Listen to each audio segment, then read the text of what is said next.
श्रीमते रमणजय नमः श्रीमते निगमांत महादेशिकाय नमः श्रीमान वेंकटनाथार्य कवितार्किक केसरी வேதாந்தாச்சாரிய வரியோமே சந்நிதத்தாம் சதாகிருதி. நமஸ்காரம். இன்றைக்கி நம்ம இந்த பதிவில் என்ன பார்க்க போகிறோம்னா, இளம் வயதில் கோடீஸ்வரர் யார் அப்படிங்கிற அமைப்பை பற்றி பார்க்க போகிறோம். பிறப்பு என்பது நாம் கேட்டு கிடைப்பதில்லை. இந்த தாய்க்கும் இந்த தந்தைக்கும் குழந்தையாக பிறக்க வேண்டும் என்று கேட்டால் கிடைக்காது.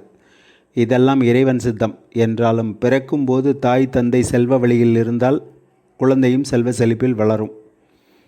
இதே அப்பா அம்மா ஏழ்மையான நிலைமையில் இருந்தால் செல்வ செழிப்பில் வாழ்வது சிரமம்தான். இருந்தாலும் நீங்கள் பிறந்த தமிழ் மாதத்தில் வைகாசி, ஆனி, தை, ஐப்பசி இந்த மாதங்களாக இருந்தால் நீங்கள் எப்படிப்பட்ட ஏழ்மை குடும்பத்தில் பிறந்திருந்தாலும், உங்கள் சுய ஜாதகத்தில் எப்படிப்பட்ட கிரக அமைப்புகள் இருந்தாலும், எந்த சூழலில் வாழ்ந்தாலும் 30 வயதுக்கு மேல் நிச்சயம் நீங்கள் ஒரு கோடீஸ்வரர் என்கிற அமைப்பை பெறலாம். சரி, பிறக்கும் காலத்தில் 7.5 சனி நடக்கும்போது வீட்டில் சொல்லியிருப்பாங்க, நீ பிறந்தப்போ 7.5 சனி நடந்துச்சு அப்படின்னு சொல்லியிருந்தாங்கன்னா, அப்படி பிறந்தவங்க 7.5 சனி காலத்தில் பிறந்தவங்களும் 30 வயதுக்கு மேலே நிச்சயம் கோடீஸ்வரராவது உறுதி.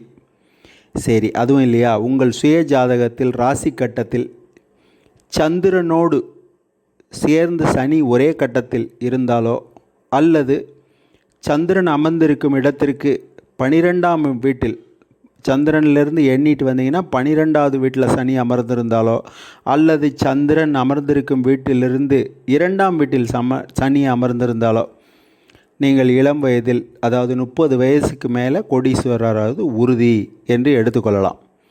சந்திரனுக்கு 2இல் சனி அமர்ந்திருந்தால் உங்கள் தகப்பனார் ஏழை என்பது உறுதியாகிறது. ஆனால் நீங்கள் கோடீஸ்வரர் என்பது நிச்சயமாக நடக்கும். இது ஜாதகத்தில் உள்ள சில அமைப்புகள். ஸ்ரீமதே ராமானுஜாய நமக.